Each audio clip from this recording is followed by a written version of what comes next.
Hello everybody, welcome to the Pak Forex Academy. मैं हूं मोहम्मद ज़ुबैर सुल्तान और आप देख रहे हैं पाक फॉरेक्स एकेडमी यूट्यूब चैनल या फेसबुक पेज। आज की इस वीडियो के अंदर हम डेली फॉरेक्स फोरकास्ट एनालिसिस करने जा रहे हैं, जिसमें हम सबसे पहले स्टार्ट करेंगे करेंसीज से। तो करेंसीज में हमारे पास सबसे पहले एज़ यूजुअल है जी AUD USD।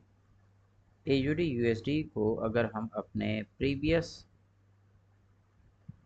फोरकास्ट के अकॉर्डिंग देखें तो ये हमारा टारगेट एरिया हिट कर चुका है और अब की बार ये एक न्यू हायर हाई के बाद ये एक लिटिल बिट रिट्रेस ले सकता है।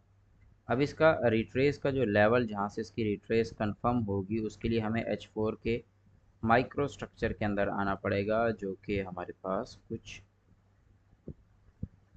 इस तरह से है। तो इसका मतलब ये है कि हमारे पास लास्ट जो लो लगा पड़ा है वो ये है। तो जब तक ये सेलिंग की मार्केट यहाँ से इस लो को ब्रेक नहीं कर जाती, हम AUD USD में बतौर सेलर नहीं बैठ सकते। तो फिर हमारे पास मौजूदा सिनेरियो में ट्रेड कहाँ पे है, हमारा ट्रेडिंग लेवल है ये यहाँ से ब्रेक होगा और जिस तरह पहले 2-3 कैंडल के बाद मार्केट बाय जाती रही है इसी तरह से कंटिन्यू रहेगी, क्योंकि अभी मार्केट का मोमेंटम जो है वो कंप्लीट नहीं हुआ। और अगर मैं यहाँ पे amount of supply and demand को चेक करूँ तो डिमांड भी अभी डिक्रीज़ नहीं हुई। तो अगर डिमांड डिक्रीज़ नहीं हुई तो मैं इसमें मज़ीद बाय डायरेक्शन को ही प्रेफर करूँगा। नेक्स्ट हमारे पास है यूरो यूएसडी।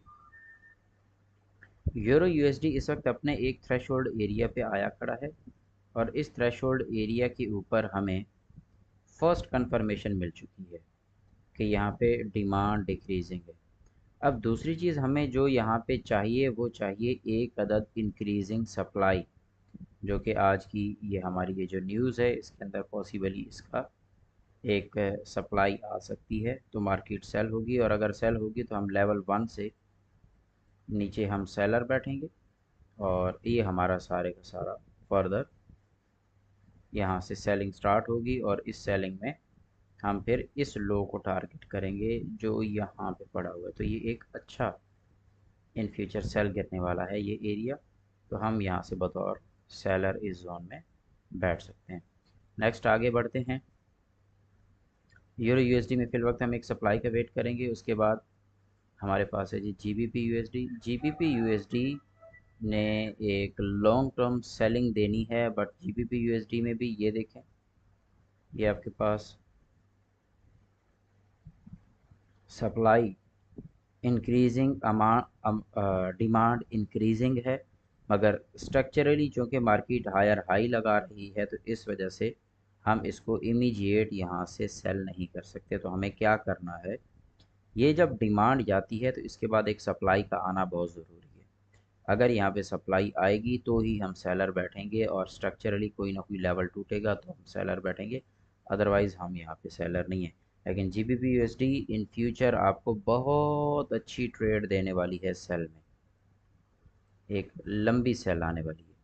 USD JPY को अगर मैं यहाँ पे देखूँ तो इस वक्त USD JPY अपने इस एरिया की लिक्विडिटी उड़ा के और यहाँ से बाय डायरेक्शन को परसू करने की कोशिश कर रहा है। ये मैंने कोई 3 से 4 फॉरेक्स फोरकास्ट के अंदर ये बात आपको मेंशन की है कि इस वक्त आप इसको एक रिट्रेस बाय की डायरेक्शन में देखेंगे USD JPY को। ठीक है, तो ये आपके पास फिल वक्त आप इसको बाय डायरेक्शन में स्कैल्प अपॉर्चुनिटीज़ में लें। नेक्स्ट हमारे पास है जी USD CAD का हमने ये लेवल मार्क किया था जिसको मार्केट ने हिट किया है। अब इसके बाद एक छोटी सी रिट्रेस आएगी यहाँ पे और उस रिट्रेस के बाद फिर फर्दर यहाँ पे सेलिंग। और अगर मैं डिमांड देखूँ तो नहीं है, अब ये देखें ये डिमांड नहीं है, उसके बाद ये सप्लाई आई, ये सप्लाई, और ये देखें मार्केट कितनी तेज़ी के साथ गिरी। तो ये वो सेटअप है जो मैं आपको समझाना चाह रहा था कि जब डिमांड डिक्रीजिंग आती है तो उसके बाद यहाँ पे हम एक बार इंक्रीजिंग सप्लाई देखते हैं, ये आ गई, उसके बाद मार्केट ने गिरना ही था, तो ये अपना टारगेट हिट कर गई है। नेक्स्ट आगे बढ़ते हैं XAU USD की तरफ। गोल्ड गोल्ड अपना फंडामेंटल एक टारगेट हिट कर चुका है और ये लेवल मैंने आपको कई दिनों से मार्क करवाया हुआ था कि मार्केट 40 से 60 के दरमियान के एरिया के अंदर आएगी। अब इस एरिया को मार्केट टच कर गई है। Now what the next? Gold structurally इस वक्त इतना स्ट्रॉन्ग बुलिश है कि आप इसको हमेशा रिट्रेस पे ही पकड़ते रहें। ये अभी बाय ट्रेंड में ही है, अभी इसने रिवर्सल की कोई कंफर्मेशन नहीं दी।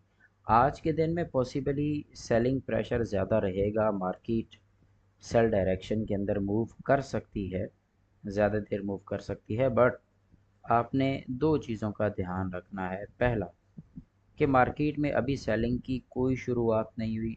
मार्केट आपको इस पास्ट रेजिस्टेंस फीचर सपोर्ट से बाय जाती देख सकती है, इस एरिया से बाय जाती दिख सकती है, इस एरिया से बाय जाती दिख सकती है। तो आपने गोल्ड में अभी भी बाय अपॉर्चुनिटीज़ के लिए ही तमाम तर थिंकिंग करनी है रादर देन सेलिंग।